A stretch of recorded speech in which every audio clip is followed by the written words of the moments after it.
En Somalie, les autorités sont sous une pression accrue pour assurer que les élections du mois prochain se déroulent dans un environnement sûr et sécurisé. Mardi, des militants d'Al-Shabaab ont brièvement saisi la ville d'Afgoye avant que les forces de sécurité en reprennent le contrôle. Au moins 17 personnes ont été tuées, dont des civils, du personnel de sécurité et certains des assaillants. Afgoye ne se trouve qu'à 30 km au sud de la capitale somalienne, Mogadiscio.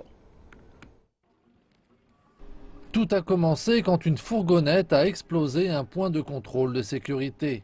C'est Al-Shabaab qui a pris pour cible les forces de sécurité qui se trouvaient au poste de police et sur une base de l'Union africaine à Afgoye, une riche ville agricole.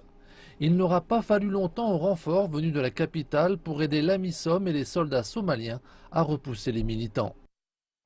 Dans la région du Chabil-Ararouz, la sécurité a été au centre des préoccupations ces dernières années. À l'évidence, cette attaque montre qu'Al-Shabaab reste une menace potentielle, d'autant plus que le groupe est capable de saisir une ville qu'il a perdue il y a 4 ans. Plusieurs centaines de militaires ont depuis été envoyés dans la région marquée par l'instabilité. Al-Shabaab a décrit sa brève prise de la ville comme une offensive calculée et bien planifiée qui atteint ses objectifs. Selon certains témoignages non confirmés, les militants auraient réussi à libérer certains de leurs compagnons de combat qui étaient détenus en garde à vue. Cette question de la sécurité avait déjà été soulevée par des analystes avant même les élections qui auront lieu le mois prochain. Le Jubaland, le Puntland Ouest choisiront leurs premiers représentants qui siégeront au premier parlement de la Somalie. Les États régionaux préparent leurs élections internes parlementaires.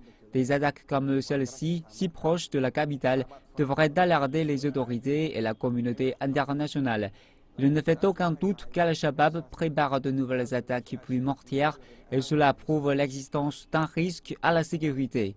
Il y a 5 ans, Al-Shabaab avait été repoussé hors de Mogadiscio, mais régulièrement le groupe réalise des raids dans la capitale et dans les régions environnantes.